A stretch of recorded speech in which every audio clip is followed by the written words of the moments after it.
There are lots of urban legends in Jerusalem. This one might be the most important.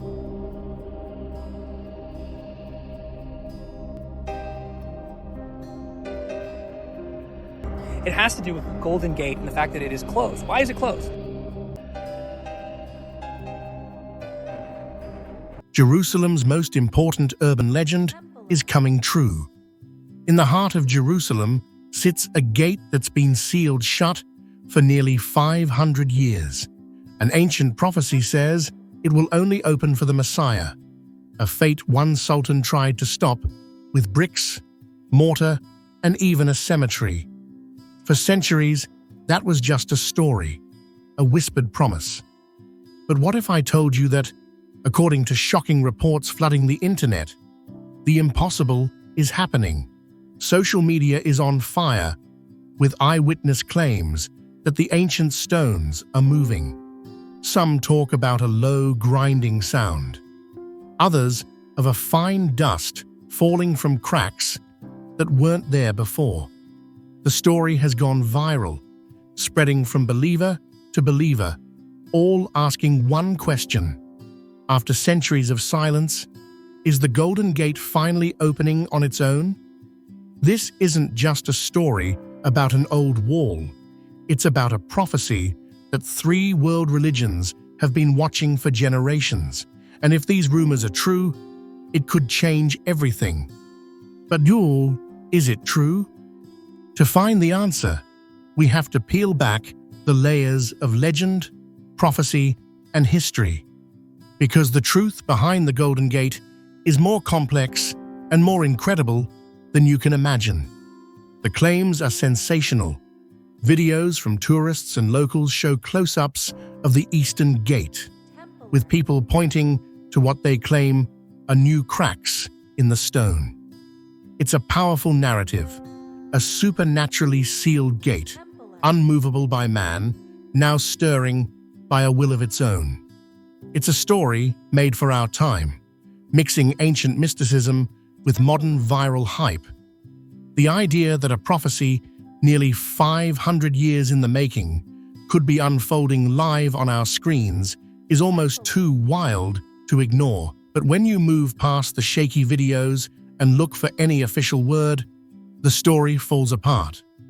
As of today, January 2nd, 2026, there are no credible news reports, no statements from Israeli authorities, and no word from the Jerusalem Islamic Waqf, which manages the Temple Mount, to confirm any of this.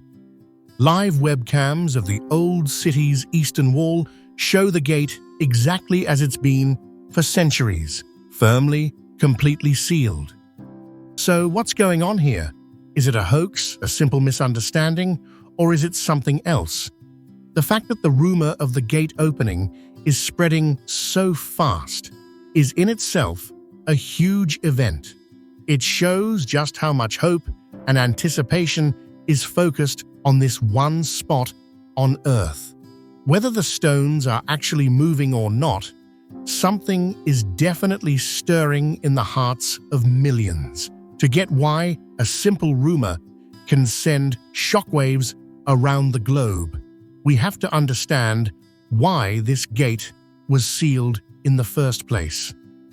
The story starts not with a prophecy, but with a sultan, a man who heard the same whispers we hear today and decided to take history into his own hands.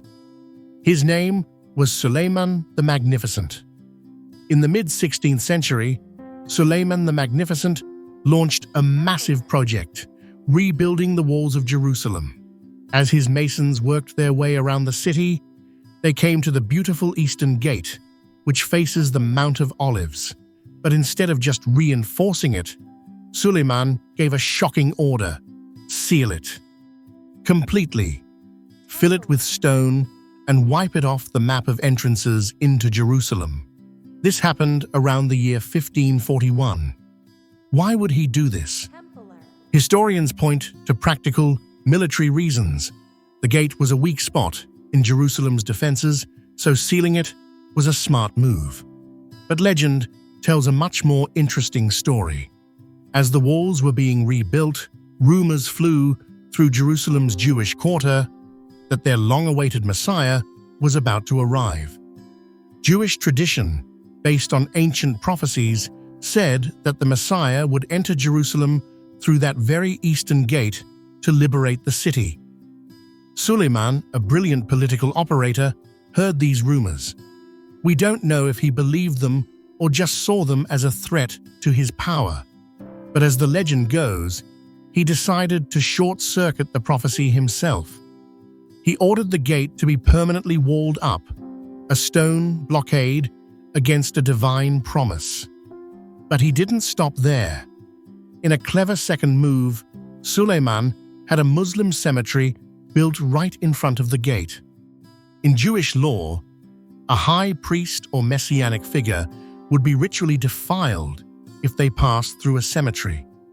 It was a brilliant, two-part plan, a physical barrier of stone and a spiritual barrier of religious law, both designed to make sure no Jewish Messiah could ever fulfill the prophecy. For almost 500 years, his plan has worked. The gate is still sealed, and the cemetery still stands guard. But here's the twist. Suleiman wasn't the first person to seal this gate. Not even close. The story of the Golden Gate is much older than Suleiman's 16th century walls. It's a story of different gates built on top of each other, each with its own history. If this content blesses you and you'd like to support our mission, you can buy me a coffee or give a super thanks. Every contribution helps us create more content to inspire and uplift others. Make sure to subscribe so you don't miss out on my future videos. Archaeologists believe the gate we see today was likely built in the 6th or 7th century, but the history of it being sealed goes back even further. Records show the gate was first closed by Muslims in 810 AD. Then, in 1102, the Crusaders reopened it and held Grand Palm Sunday parades, marching through to reenact Jesus' triumphal entry. But when the great Muslim leader Saladin conquered Jerusalem in 1187, he sealed it up again. Suleiman's work in 1541 was just the final lock in a long cycle of conquerors opening and shutting this doorway. And that leads us to an even more fascinating discovery. The gate Suleiman sealed isn't the same gate Jesus would have entered on Palm Sunday. That gate is older and buried. In 1969, an archaeologist named James Fleming was exploring the area when the ground, soaked by heavy rain, suddenly collapsed beneath him. He fell into an ancient tomb, and as his eyes adjusted, he saw it, the arched top of a much older gate buried deep underground. This buried arch is believed to be from the Second Temple period, the Jerusalem of Jesus' time. It sits right below the gate we see today.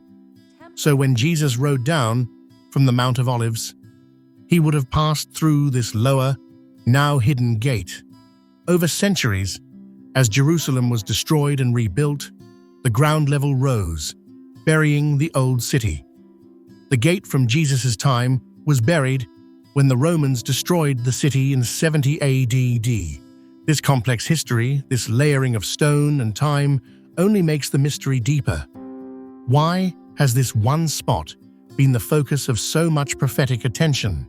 The answer isn't in stone, but in the words of the prophets themselves. The Eastern Gate, or Golden Gate, is unique because it holds deep, end-time significance for all three major Abrahamic religions. In Jewish tradition, it all goes back to the prophet Ezekiel. In a vision, God shows him the eastern gate of the sanctuary and says, "This gate is to remain shut. It must not be opened. No one may enter through it. It is to remain shut because the Lord, the God of Israel, has entered through it." Ezekiel 44, verse 1 to 2. For many, this is why the gate is holy.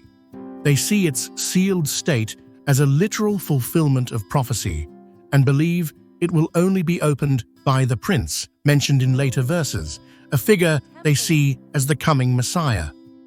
Christian tradition builds on this, connecting the gate to both the past and the future.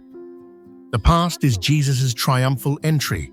The prophet Zechariah foretold this, saying, "See, your king comes to you, righteous and victorious, lowly and riding on a donkey." Zechariah 9 verse 9. When Jesus rode from the Mount of Olives into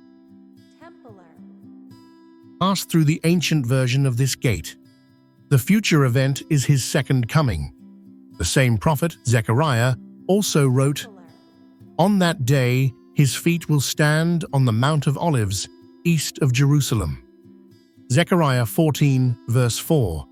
Since the Mount of Olives directly faces the Golden Gate, Christians have long believed that when Christ returns, he will approach from the east and enter through this very gate, which will have to be opened for him. In Islamic tradition, the gate is called Bab al-Rahmah, the Gate of Mercy. It's also linked to the end times, with some traditions suggesting it will play a role on the Day of Judgment. Its very name connects it to God's ultimate compassion at the end of days. Across these three faiths, one thing is clear: this is no ordinary gate. It's a locked door between our world and the divine, a physical barrier waiting for a divine key. The stones were sealed by a sultan trying to stop a prophecy, but in doing so, he might have just set the stage for its dramatic conclusion. This is why the rumors of it moving have such power. They tap into this ancient, shared belief that this gate isn't meant to stay closed forever. So where does that leave us? On one hand, we have the facts. There is no credible evidence that the gate is physically opening. Suleiman's seal still holds. On the other hand, we have a global wave of excitement, a testament to the enduring power of prophecy. The rumor itself has become a sign of the times, showing a world that is watching and waiting.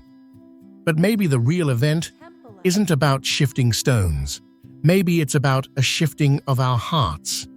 For centuries, the sealed gate has been a silent sermon preached in stone, asking one question without saying a word: are you ready?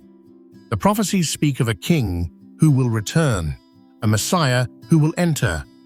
They speak of a day of judgment and a new beginning. The physical gate is a powerful symbol of that promise, but the scriptures also speak of another, more important gate, the gate of the human heart. What if the real point of the Golden Gate legend isn't just to get us to look at a wall in Jerusalem, but to look inside ourselves? The Bible puts it this way: "Therefore keep watch, because you do not know on what day your Lord will come." Matthew 24, verse 42. This isn't about watching in fear, but in active preparation. It's about making sure the gate of our own lives is ready. The stone gate in Jerusalem remains sealed, a silent monument to prophecy and power. But the legend, reignited by viral rumors, forces us to look up, to wonder, and to ask the most important question of all. The gate sealed by man is prophesied to be opened by God. And that leaves us with one thing to consider: what gates in our own lives, sealed by fear, doubt, or sin, need to be opened for his arrival? The sealed gate of Jerusalem awaits its king. If you believe in the glorious return of Christ, write in the comments, "Maranatha, come, Lord Jesus," and be sure to subscribe for more explorations into faith, history, and prophecy. The physical gate in Jerusalem is a powerful landmark of hope. Whether it opens tomorrow or in 1,000 years, its very presence reminds us of God's enduring promises. But beyond the stone and mortar, the most important preparation happens in our hearts. The gate on the wall is waiting, but is the gate of your heart ready for him? This book is your beginner's guide to understanding Scripture. Find peace, build relationships, and discover purpose in today's world. Ready to decode the Bible? Find Bible Decoded available on Amazon now. If this content blesses you and you'd like to support our mission, you can buy me a coffee or give a super thanks. Every contribution helps us create more content to inspire and uplift others. Make sure to subscribe so you don't miss out on my future videos.